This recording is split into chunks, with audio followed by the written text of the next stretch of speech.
Finally, the first details about I Am Legend 2 have surfaced, shared by Will Smith himself.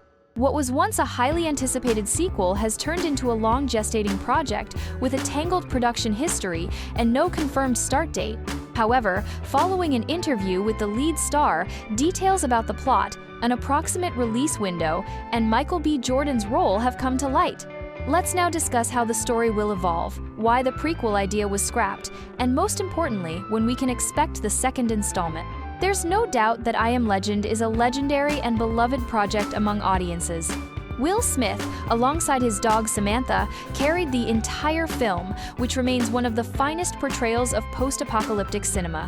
While the adaptation diverged from the original source material, retaining only the core concept of Richard Matheson's novel, the filmmakers succeeded in creating a truly atmospheric movie free of overt messaging, anchored by a charismatic protagonista rarity by today's standards.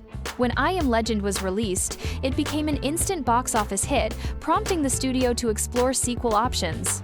The challenge was clear. The protagonist died at the end of the film, and without him, no one could guarantee the sequel would match the original's success. Initially, the idea of a prequel dominated. As Will Smith revealed in a recent podcast, screenwriter Akiva Goldsman originally considered depicting the early days of the viral outbreak. Most post-apocalyptic films focus on the chaos of the outbreak's initial phasea spectacle that is visually gripping, tense, and horrifying. I Am Legend took a different approach. Through Robert Neville's memories, we saw his desperate attempts to save his family. The film revealed what happened to them and how he came to adopt Sam, his loyal German shepherd, but the global spread of the virus remained off-screen. Instead, the story focused on the aftermath years later. This narrative choice seemed logical and could have allowed Will Smith and his beloved dog to return to the screen. However, the prequel became stuck in development hell. The primary obstacles were the busy schedules of the cast and crew, though the concept itself couldn't guarantee replicating the original's financial success, as prequels weren't yet in vogue. The project was shelved for 15 years until 2022, when it was revisited. Smith explained that Akiva Goldsman championed the sequel idea, convincing the studio of its potential. The acclaimed screenwriter proposed abandoning the prequel and instead creating a full-fledged sequel, once again centering on Robert Neville. This decision, however, requires explaining to most viewers how it's even possible. After all, 90% of theaters screened the definitive ending where Neville died heroically. Television broadcasts in 2010 and subsequent online releases also featured this theatrical version. Yet I Am Legend has an alternate director's cut, released digitally, now considered canonical for aligning closely with the novel's ending. Goldsman decided to use this version to continue the story without introducing a new protagonist. For those unfamiliar, here's a concise explanation. In the original film's finale, a massive horde of infected individuals attacks Robert's home. Trapped in the basement laboratory with Anna and her son Ethan, Neville had just tested a vaccine on an infected woman. The serum worked, but he failed to convince the attackers of his intentions. Driven solely by rage and a desire to kill, they force Neville to sacrifice himself. He hides Anna and Ethan, hands over the vaccine, and detonates himself as the infected break in. In the next scene, Anna and her son arrive at a survivor colony and deliver the vaccine to scientists. Thus, Robert Neville becomes a legend for saving humanity, a heroic ending seen by most viewers. But the director's cut changes everything, completely altering the protagonist's perception. In this version, Neville releases the cured, infected woman.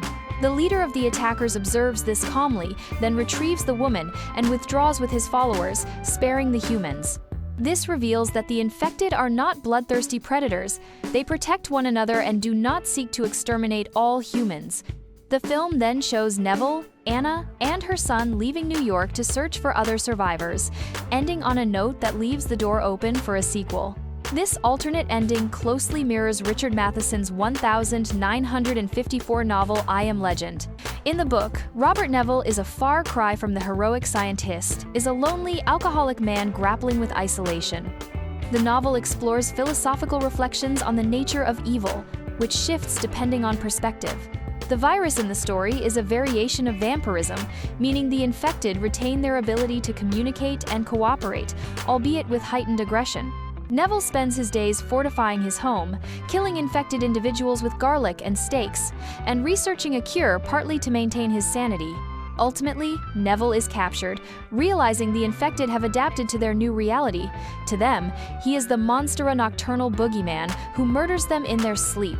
He becomes a legend, but a dark and bloody one. Accepting this, he chooses to die so the world can move on. The director's cut captures this essence, showing the infected's humanity and Neville's realization that their violence stems from retaliation. By returning the captured woman, he survives, allowing Goldsman to build the sequel on this foundation. Michael B. Jordan has joined the cast, best known for his role as Killmonger in the Creed trilogy.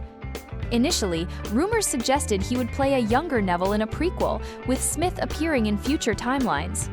When the prequel was scrapped, two theories emerged. Jordan would portray Neville's son in a story set decades later, or he would lead a faction of infected individuals who have established a hierarchy premise reminiscent of films like Daybreakers.